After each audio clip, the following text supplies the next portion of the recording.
నమస్తే అండి అందరికీ. ఇవాళ మార్నింగ్ పూజ టైంలో ఇంట్లో దీపం వెలిగించాను. అలాగే ఓంకారం గురూజీ గారు చెప్పిన విధానం ప్రకారం పూజ కూడా చేస్తున్నాను. గురూజీ గారు చెప్పినట్లు ఇవాళ లక్ష్మీనారాయణుల ముందు బెల్లంతో దీపం వెలిగించడం చాలా మంచిది అని చెప్పారు. బెల్లం అంటే మధురత, సంపద, మంచి ఫలితాలు అని అర్థం. అందుకే బెల్లం దీపం వెలిగించడం వల్ల ఇంట్లో ఐశ్వర్యం, శాంతి, ధనలాభం పెరుగుతాయి అని నమ్మకం.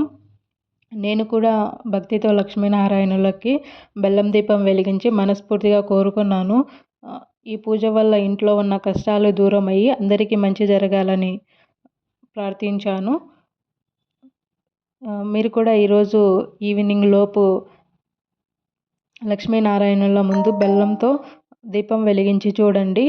చాలా పాజిటివ్ వైబ్స్ వస్తాయి. మనసు చాలా ప్రశాంతంగా ఉంటుంది. బెల్లం దీపం వెలిగించడం వల్ల ప్రశాంతత కూడా ఉంటుంది. భక్తితో చేసిన చిన్న పూజ కూడా పెద్ద ఫలితం ఇస్తుంది. మీ ఇంట్లో కూడా లక్ష్మీదేవి కృప ఉండాలని మనస్ఫూర్తిగా కోరుకుంటున్నాను.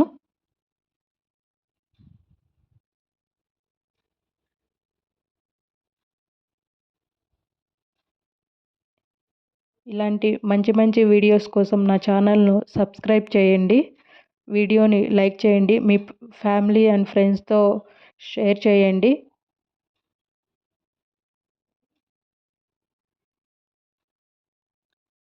జై లక్ష్మీనారాయణ.